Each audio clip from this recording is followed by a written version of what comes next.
బంగాళాఖాతంలో ఏర్పడిన మోందా తుఫాన్ ప్రభావంతో జిల్లా వ్యాప్తంగా భారీ వర్షాలు కురుస్తున్నాయని శ్రీకాకుళం నియోజకవర్గ శాసనసభ్యులు గొండు శంకర్ అన్నారు. మంగళవారం శ్రీకాకుళం నగరంలో మున్సిపల్ కమిషనర్తో కలిసి లోతట్టు ప్రాంతాలను సందర్శించారు.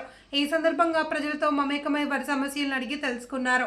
నియోజకవర్గ కార్యాలయంలో కంట్రోల్ రూమ్లను ఏర్పాటు చేయడం జరిగింది అని, అత్యవసర పరిస్థితుల్లో శ్రీకాకుళం కంట్రోల్ రూమ్ 08942240777ను సంప్రదించాలి అని, ఇప్పటి వరకు నియోజకవర్గంలో తుఫాన్ కారణంగా ఎలాంటి సమస్యలు లేవని తెలిపారు. జిల్లా యంత్రాంగం మోదా తుఫాన్పై ఎప్పటికప్పుడు సమీక్ష సమావేశాలు నిర్వహించడం జరుగుతుంది అని, లోతట్టు ప్రాంతాల ప్రజలు అప్రమత్తంగా ఉండాలి అని పేర్కొన్నారు.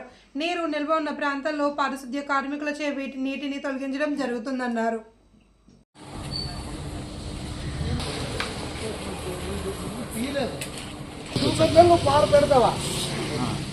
పార చేయి పట్టుకొని పార కర్ర పెట్టి నువ్వు ఆగవచ్చు, ఎంతలో తొందర చూస్తావు, నేను పెట్టాలా చూడుకి దేనికి ఇక్కడ ఇది దీంతో ఎవరు ఏదో చూసి తెలుస్తుంది. పెట్టరా బాబు లాభం అయిపోదు, ఎందుకు నీరు స్టాక్ అవ్వదు.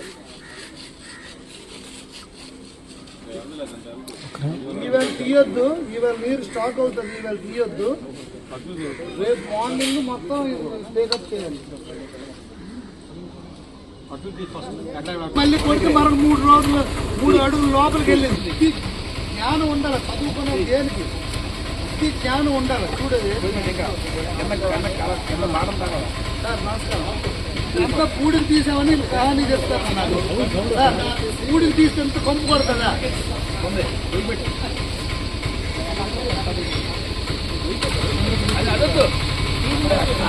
పూడికి తీయనందువల్ల సార్ నీరే సార్